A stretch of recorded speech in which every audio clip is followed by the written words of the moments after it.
This is the One Step Better podcast.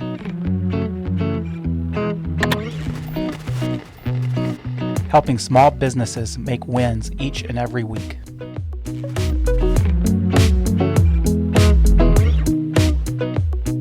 Hey everybody, welcome back to the One Step Better podcast. I am Mike, and with me, as always, is our good friend, Matt Patrick. Good friend. I should stop saying good friend. Today we're going to say our worst enemy, Matt Patrick. Attaboy. Do Thanks, not Mike. welcome you, Matt. Perfect. This is going to be a good one. I'm rare form. Let's go. We're energized, ready to roll. I'm in. So we're, mid-September. A lot of stuff going on in the world. There's been some economic issues that are happening. Things are a little bit wonky, to say the least. We don't really know the state of the economy, or I should rephrase that. We don't really know how long the state of our economy is going to exist. Literally exist. Depending upon who you listen to. And so today we're going to talk through some practical ways that business owners can really prepare or be aware of, or maybe a heightened sense of awareness towards their current state, especially in these more, I don't want to say the word uncertain. I told you earlier I hate that word, uncertain times, but in a more of an influx environment. So, Matt, before we do that, this one I think is a fun question. Managing the unknown, right? Managing the unknown. Is it known? Well, we're not going to get there. If money got really tight for you, let's say that things just went south in a big way, what's the first thing to go? Mike. No, just kidding. The podcast. The podcast is done. I think I could sell this mic for $15, $20. Yeah, how much equipment's in this room? We can start pawning off. What about these mic stands? What do you think we get for those?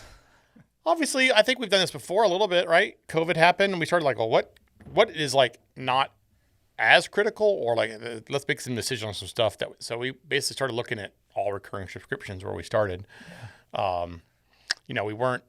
It wasn't a definition of like, okay, fire sale or let everybody go or anything like that. But it was definitely like, let's figure out what the plan is. And my first thing is preserve capital. And then it was, okay, I actually think I did sell a car.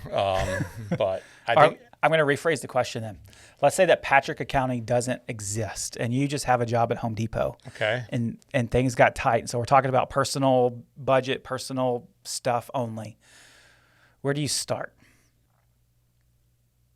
I would try to sell off anything with equity to get as much cash as I could. So you're going to start with selling all the things that have worth. Correct. I want to turn all my equity into cash as fast as I possibly can. How about you, brother? What would you do? The first thing I think of is everything in my house is for sale. I don't know if I would go as far. Kids and wife and everybody? I said everything. Everything. No. You have a bunch of kids. You got some spares. I know, right? And I think kidneys sell for pretty good. Everybody has I got 6 of them in the house. Got 2 ears, 2 kidneys, 2 eyes. I think we need one Kennedy. Oh, I don't know if we need one Kennedy, but I do know we need one kidney. I do think we need at least one kidney. So I got 6 of them for sale. No, I don't know if I would go to depends on how bad things got, but everything in my house would be for sale. If I just had to get some cash, I would start in the garage. Everything in the garage has got to go. Because I got some yard. We talked about this. You could go glamping. You could start creating glamping in your backyard for the people that are homeless that have Airbnb my backyard. Airbnb or glamping in the backyard. Hopefully by that point my pool will actually be done. Nope, it won't be done. It won't be done by then, Mike. It's a long time. By the time your pool's ready, your kids will be too old to go swimming in a pool. Just remember that. It's for the grandkids. It's for the great-grandkids, maybe. Oh, man. Enough of that. The reality is, thankfully, we aren't in the situation where money is so tight that we have to sell off our kids and our kidneys. Today. But by the time this podcast drops, no, I'm just kidding. And so, but there are things that we can be aware of and doing today that could prepare us for the possible scenario where the market has a downturn or our economy just doesn't rebound as quickly as we would want it to, or whatever it may be. And that's what we really want to talk about today. I think the title of today's episode is inflation proofing your business. And so, Matt, as you think through both from the perspective of a business owner and from the perspective as somebody who advises other business owners, what are some of the high-level things, just a couple of them, and we'll jump into the details, but some of those high-level things that you would start with when you think about, trying to be a little bit more conservative with our finances? I always start with the idea, how am I going to start, number one, preserving cash. So Obviously, cash may become worthless, but at the same time, I want to have cash in reserves for as much as I possibly can. I'd be looking at effective ways to, is my debt structured the right way? Do I have to worry about, a 5-year arm or a 7-year arm or a revolving debt that I have in place that may be really changing? Is it now's the time to turn that into a fixed rate, turn that into cash? Like, what do I want to do there? I'd be wanting to get hoard cash as my number one. Number two is I would take a hard look at all costs. Cost from the terming of, I start with my cost of goods sold, items that I'm going to turn into product or services I sell. So it'd be a labor cost, products and services, subscriptions, anything I know that drives revenue in my business. I'm going to look at those things, and are those things exactly on point? And are we pricing our services in today's market based on the cost I'm having to pay? I see that happening a lot. I mean, restaurants are happening. Our pool guy, our air conditioner guy came by the house the other day, and he said Freon is up 500% in the last 18 months. And you think about that, and you go, okay, well, am I pricing Freon like it's up 500% when I'm having to put that in a client's home if I'm owning an HVAC company? And I bet you they haven't always done a good job of making sure margins reflect that. Same thing with restaurants. Tomatoes at one point this year were up, I want to say 400 or 500%. So all those things have to be evaluated all times, so you know exactly where I can't sell a burger for $5 if it costs me $6 to make it. And that's what's going to happen today if you're not really watching your stuff. A lot of times when we talk about financials on this podcast, we talk really about looking at those big ticket costs, your prime cost, your things that you're spending the majority of your money on. But when you really start thinking about, if we're really taking a hard look at everything, in this context, it really is taking a look at everything, because at some point, pennies turn into nickels, which turn into dollars. Absolutely. And it goes beyond, absolutely start with your cost of goods sold. But I mean, there's a lot of stuff that may go below the line there that is unnecessary. Yeah, you may have bloated. Luxuries. You may have bloated yourself at some point. Either you're paying for something you're not using it or is effectively using. It hasn't driven the investment you really wanted to make with it. You have it. This is going to sound a little heartless, but you may have some employees on your team that aren't super driving revenue at this point, or they're a luxury to have. They're nice to have. They're not necessary to have. Correct. And so you're doing a hard evaluation on all those things. I look at variable costs first because that really does move the needle usually the most. But you're exactly right. Fixed costs are still costs I need to be evaluating every single line on my financial. And the most important one you probably should be looking at is the top line. Am I pricing my services or product at the right price based on today's pricing and costing? Doesn't matter if your customer is upset. It does, but it doesn't if you're not making money selling them that product or service, and they have to understand that. Yeah. Or if I'm losing money when I do sell it, I don't need to sell any more of it. It doesn't matter how mad they get. I can't. That's not sustainable. I can't do that. Yeah. I also, think about it from the standpoint of how does your products or services really play in a market? If you're more of a luxury item, then you really have to think through not just your pricing, but your volume, because you may have some stuff going away. And so, another thing that is super important is really having some budgets out there that are a little bit responsive to different variables. Yep. So you may have a budget, this is what we did during the beginning of COVID times. Like, all right, if top line looks like this is going to be kind of what our budget looks like. But if top line goes down to here, well, that's a different budget.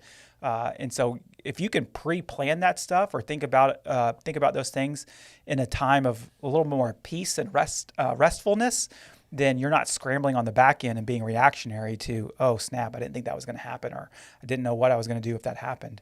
This is very similar to how what I would recommend typically when we talk about budget, we'll be talking about budget here coming up in a few weeks when it comes on the podcast, but also doing a webinar, I think, in December. And I've often said you have a core ideal budget for the year, and then you may have evaluation budgets throughout the course of the year that has to evolve. And so I've said, sometimes you'll have 4 or 5 budgets over the course of a year. In an inflationary period or a recession period, you may have 5 or 6, and you're going to have what if scenarios of, okay, if this happens, these are the steps I'm going to take, which is part of our conversation today is, my first thing is preserving cash. My second is making sure my debt's structured. My third is expenses. My fourth is pricing. My fifth is, I'm looking really hard at my labor management for the next 6 to 8 months, or what can we do to maximize our use of all of everybody on our team better? Is there anything we have some duplication that we don't necessarily need to have right now? And I'm doing a hard look at that all the time. I want to stay on top of my stuff as much as I possibly can. We talked, I think it was a few podcasts ago, it might have been a little bit longer now, but we talked about doing that kind of mid-year quarterly review. And this is, again, another reason why it's super important to be in some type of routine to look at all of those things. We've known for quite some time that the economy and the outlook on our economy isn't hockey stick positive. But at the same time, now that we are, let's say, another month or another 2 months or another quarter into it, if you did have a more optimistic out view and you're still in where we're at, then it makes sense to look at all this stuff again. And so you mentioned being proactive and trying to get ahead of this stuff. That's all this is. It's constantly being aware of how your business is positioned in the market and how the outcome of how you're serving the market is really going to treat your cash and your bottom line. Yeah, I think this is a time to be proactive and intentional. I want to be right on top of my stuff as much as I possibly can be. This would be a good time probably to get in some good habits, is what I'd say is, don't let good times mean you're not proactive and intentional, but this is a good time to get in a good habit of let's be super intentional and super proactive and making sure that we're doing exactly what we want to do. Yeah. So you talked about cash being king pretty much, and I don't think There's some rules of thumb there. Think that you would think.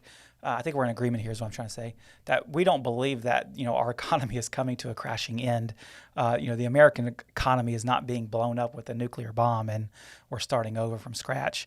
But at the same time, there are things that you have to watch out for from a cash flow perspective. You mentioned, restructuring debt or at least having a handle on it. What are some other ways in which you can make sure that your cash flow is in a positive situation? Well, I think of some of the rules of thumb like to live by. I would say, you should have no less than 2 payrolls in your bank account at any given one time on a normal cycle. That if you're in our business, it's 2. It may be 2 months, for some businesses, but I think that 2 payrolls at least in cash at all times is what you should be kind of a minimum. A lot of guidance says 10% of your top line revenue should be held in cash. Other ways to really look at my cash flow would be making sure I see if I can negotiate any terms with my AP, so any of my vendors, and see if there's anything that I have not taken advantage of, either longer terms, different rules, discounts. Now's the time. And then how do I accelerate cash collections? Is it now a time to evaluate how we're paid on services? If you're not, creating automated methodology for payments, that one is it. Creating easier ways to get paid, not wasting money. So, there's a lot of, if you're in the restaurant business, there's a lot of opportunity to draw off your future sales or point of sales. That's a terrible idea at all times. It's definitely not a good idea right now. Interest rates are going to keep going up and up and up, and it's going to eat you alive. So I just want to look at real hard ways to firm up the ability for me to collect my fees as fast as possible. We see this a lot with third-party vendors, third-party delivery services like a Uber Eats or a Grubhub. Those pricings have not been adjusted, even though you may have changed your menu pricing locally. So those are things I want to be evaluating really hard right now because they're going to keep getting more expensive as well. I think some of the feedback that could be out there is that I can evaluate my price all I want, but at the end of the day, if I don't feel like the customer is going to pay that additional X dollars in my price, then should I really adjust my price?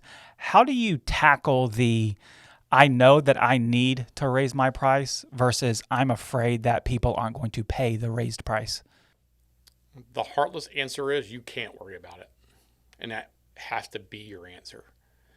You also have to understand that it may mean that you're not adjusting price, but maybe you're adjusting your, what you're selling. So, hey, I used to have an 8-ounce hamburger. Now it's a 7-ounce hamburger, or maybe that is adjustment of price. The customer doesn't see that, but you've changed your portion control. You've changed the options. You've restricted or simplified your menu, even as a good way to kind of keep some of your pricing down. Instead of having to supply, let's say it's 40 different items every day, maybe you're down to 30 items. All that stuff helps you kind of keep your prices in line. So you're doing everything you possibly can to tighten your understanding of your margins. I think it's not just price, but it's margins. I do think it's somewhat head trash. I think most people today are understanding there's price increases. I think your customers understand it as well. They're going through that with all their different vendors or everywhere they're going to spend money. They get it. If you're going to sell a hamburger and lose $1 versus not selling the hamburger, you've been better off not selling the hamburger because you still have $1. You're not losing $1. Yeah. We had a client recently that we're doing some work for, and we've done the math. I think we've determined that every day they lose money if they have sales. Like that's not a good thing. And we're like, there's a runway that. Hey guys, looks like you borrowed money for 5 years doing this, and like this is a problem. You're not making money. And then so he's like, yeah, you sold a bunch of stuff today. Great. Every time you sell something, you lose more money. Yeah. Doesn't do anybody good. This episode of One Step Better is brought to you by Works, a team of payroll and HR experts who help businesses with outsourced HR, payroll, and human capital management solutions. Works is software and service, combining awesome people with the best technology to help you and your team get one step better every day. Check out our website, works.com, to explore more employer resources. I think about it from the standpoint of, really to inflation-proof my business is that I can't, because inflation is going to happen external to me regardless of what I do inside of my business. And so instead of trying to, shy away from the inflation, I really have to ride the wave of inflation, which means on some level, I have to kind of keep up with those inflationary rates. Well, I think of like the gas station, right? The gas station is the most inflation-affected business ever, where they have to buy based on it's a commodity, and so you look at they make money when the price moves. They don't make money when it stays the same. The price competition when the price for gas is the same means there's no change in flux. But when they change the price up or down, they make money on the front end if it goes up. They make money on the down end when it comes down. They do a good job of managing that in both directions. Obviously, they have something that everybody has to have, but gas prices went up. What do? We went, okay, I'm still buying the same amount of gas as I had to before. Granted, I can find alternatives, but the reality of it is the most profitable business ever, I think, in the history of time is this last quarter, and then the Saudi Arabian gas company. So oil companies did pretty good. Yeah, they did pretty good right now. They're doing pretty good. Yeah. But it's true to say that you're not going to not going to solve inflation in your little corner. I don't care if you're Amazon. Like that, you're not going to solve inflation. There's too many variables with too many people and too many businesses out there. The reality is you're going to have to be willing to adjust those prices. Now, the gas station does have the convenience of there is a price right out front that changes on a daily basis. And so, it's a little bit easier to communicate that and to adjust those things. But, one of the things that I think is really beneficial in some of the technology pushes that we've had over the past few years is the adoption of, especially in the restaurant world, of some POS systems that will truly allow you to make those on-the-fly changes a lot easier. Yep. And that's been true in a lot of businesses. So you just have to, like we said at the very beginning, be intentional about knowing where things are, where you're heading, and then adjusting accordingly. Otherwise, you're going to get off the tracks. And don't decide out of fear. The fear of I need to raise my price, or the fear of, well, my goodness, I'm not going to sell this thing if I have to raise my price. No, you have to raise your price. And you have to be willing to do it. It's part of your unfortunate decision as a business owner. Yeah. You have to price your services accordingly to make money. That's what we're in business to do. We're in business to make money? Some people are. Oh, I thought we were all nonprofits. Nonprofit, well, some days. Nonprofits after owner. That's right. Yeah, nonprofit after owner. Yeah. Yeah. Well, I think that's good advice. Realistically, things are a little bit wonky out there. Things are probably going to continue to be wonky for at least a little bit. Depends upon who you ask. It may be into the next election. It may be a couple years after that. Yep. All we could do is wait and see. And so, if you need some help figuring those things out, or maybe how some of this stuff would apply specifically in your organization, we've talked through some restaurants, we've talked through other types of businesses and how this may apply. But maybe you think that you're a little bit unique and you have a situation that you need some help figuring out. Give us a call, send us an email. You can reach us at onestepbetter@works.com, and we'd be glad to help. Thanks, everybody. Have a great day.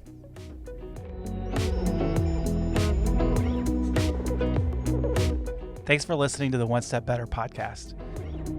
I'd really appreciate it if you would take some time to rate us 5 stars on your podcast player of choice, and make sure that you subscribe to our YouTube channel so that you never miss out on another episode. Thanks, and have a great day.